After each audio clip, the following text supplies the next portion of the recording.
l'implication de l'ONUCI dans la marche infernale du 16 décembre dernier. Des images de l'hôtel du Golfe montrent clairement l'implication des soldats de l'ONUCI dans ce qui s'est passé à Abidjan ce jour-là. Le reportage de Mambouabi. Rendons-nous au Golf Hotel 2 jours avant le fameux jeudi 16 décembre, prévu pour être une grande marche pacifique du groupement politique d'Alassane Ouattara. Les 2 anciens premiers ministres ivoiriens cherchent des solutions pour créer l'étincelle. Depuis 2 semaines, les effets d'annonce des décisions et des menaces contre le président ivoirien élu, Laurent Gbagbo, n'ont pas produit les réactions escomptées au sein de la population qui semble être indifférente à leur cause.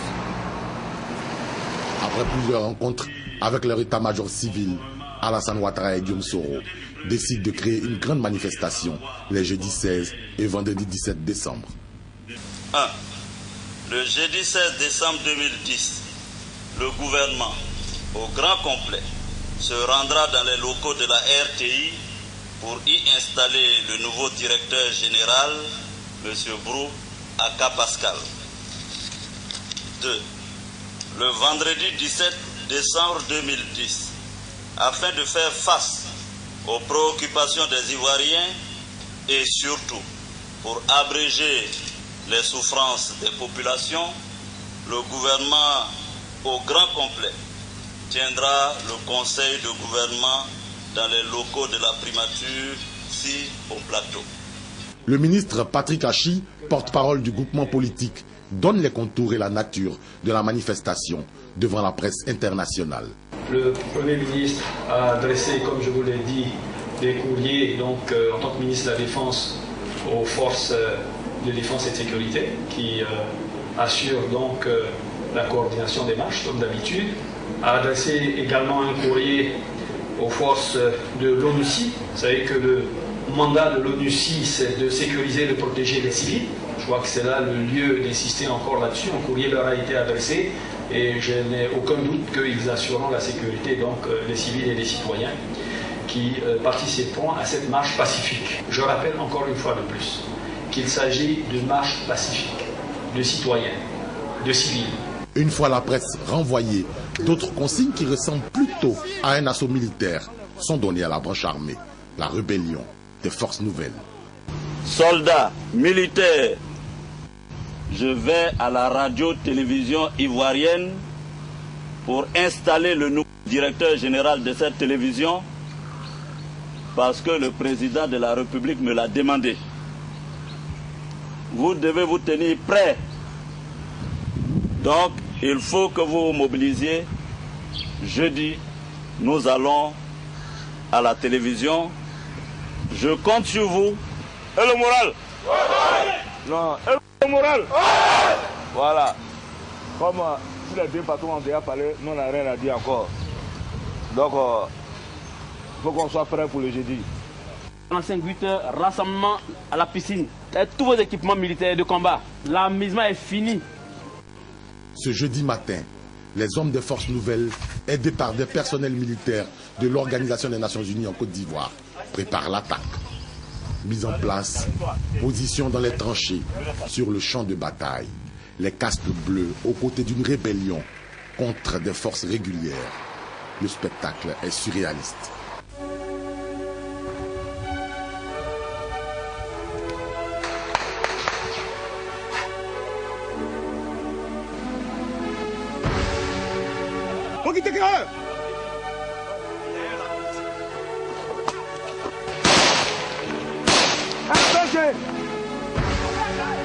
RPG 1.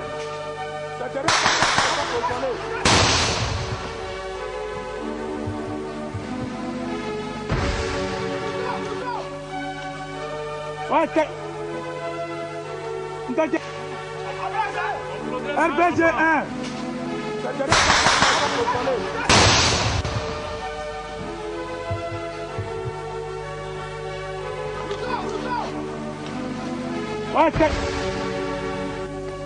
Il faut descendre un peu. Allez, tu donnes, mets-toi à genoux. Tu vas voir, pancarte là. Allume. Pancarte là. Pancarte là.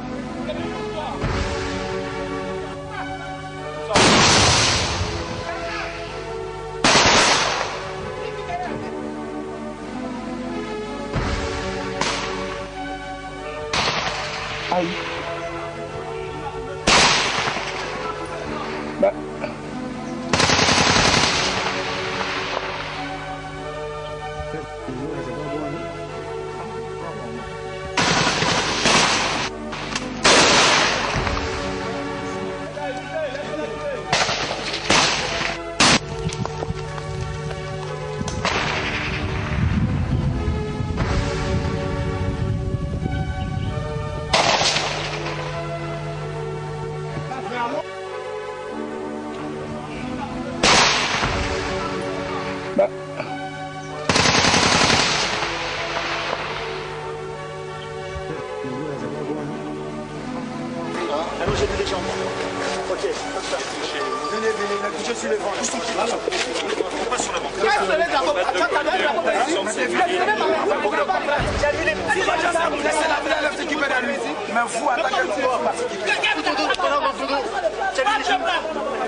Dans la ville d'Abidjan, les soldats FAFN, près de 1700, venus en Basse-Côte pour sécuriser le deuxième tour du scrutin électoral, ne sont pas tous retournés à Bouaké. Ne pouvant faire un mouvement de masse, ces personnes, habillées en manifestants, tirent sur les forces de l'ordre à balles réelles. 10 d'entre elles sont tuées.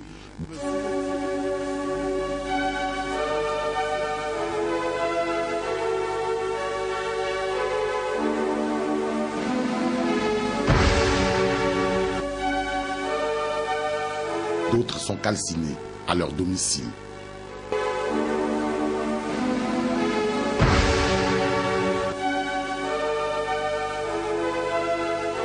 Le porte-parole de l'Organisation des Nations Unies en Côte d'Ivoire, Amadou Touré, qui fait chaque matin le point sur la radio ONUCI, n'en a jamais fait cas.